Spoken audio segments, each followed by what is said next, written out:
Yeah, I mean, it's really come as quite a shock to me that there's this level of really hatred and violence from the left. I always thought the left, or Democrats, were supposed to be the party of empathy, the party of caring, and yet they're burning down cars, they're firebombing dealerships, they're firing bullets into dealerships, they're just, smashing up Teslas. Tesla is a peaceful company. We've never done anything harmful. I've never done anything harmful. I've only done productive things. So I think we just have a deranged, there's some kind of mental illness thing going on here, because this doesn't make any sense. Yeah, and I think there are larger forces at work as well. I mean, I don't know who's funding it and who's coordinating it, because this is crazy. I've never seen anything like this. Whew, someone get this man a tissue. And a safe space. Because apparently, the world's richest man is now the world's most oppressed. You heard it here first. Elon Musk, CEO of Tesla, SpaceX, and probably a few Mars colonies in development, is under attack. Not by short sellers or market crashes, but by Democrats with matches. Elon is claiming that the left has turned into a violent mob, torching Teslas and vandalizing dealerships. Now, while some isolated incidents may have happened, and that sucks, let's not pretend this is some coordinated campaign led by Joe Biden and the ghost of Karl Marx. This isn't Antifa, Tesla edition. And look, let's be real for a second. Elon Musk has made himself a lightning rod. When you spend years positioning yourself as a tech messiah, then suddenly pivot into an edgelord Twitter rebrand while cozying up to conspiracy theorists and billionaires who think paying taxes is oppression, you're gonna catch some heat. But the whole, I'm just a peaceful billionaire being attacked act, bro, you literally bought a social media platform and turned it into a war zone of misinformation, crypto scams, and free speech absolutism? As long as that speech flatters your ego, maybe people aren't attacking you because they're deranged, maybe they're just annoyed. Also, let's not ignore the irony here. Elon's biggest concern is that a few people burned some cars.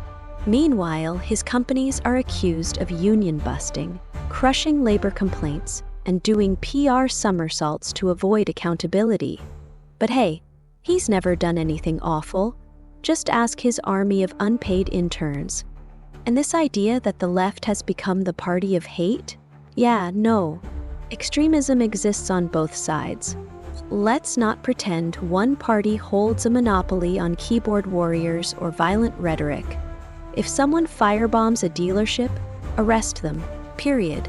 But don't twist a few crimes into a sweeping indictment of 150 million people. Now let's talk about what Elon doesn't mention. The growing public resentment isn't just about Teslas getting keyed. It's about his increasing proximity to power. In 2024, he became the biggest donor to Donald Trump's campaign. Then he was handed a special advisory role in the Department of Government Efficiency. Since then, he's been actively influencing federal restructuring, which includes massive layoffs of civil servants and the gutting of key regulatory agencies. Not exactly the kind of moves that win hearts and minds. People are watching Elon go from electric car evangelist to political power broker. It's not just the left who are skeptical. It's workers, public servants, and even global allies who see a billionaire rewriting the rules to suit his own empire. And when Tesla is the most visible part of that empire, it becomes the lightning rod for all that backlash. Honestly, the real story here isn't political violence. It's the bizarre trend of billionaires framing themselves as victims. Elon, Jeff Bezos, Zuckerberg, they all want to be seen as underdogs while sitting on Mount Capitalism tweeting about injustice from private jets. It's like watching Goliath cry because David subtweeted him. In the end, Elon's rant isn't about violence. It's about losing control of the narrative. He used to be everyone's favorite genius. Now, he's just another rich guy who can't take a joke. So here's a radical idea. Instead of playing the victim, how about using your trillion-dollar platforms to solve actual problems? Climate change, housing, misinformation, pick one.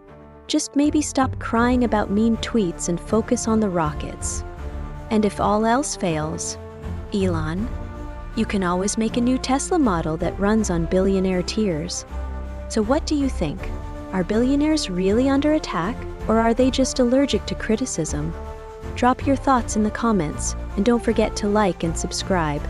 Because, unlike a Tesla Model X, my content doesn't cost $90,000 and burst into flames.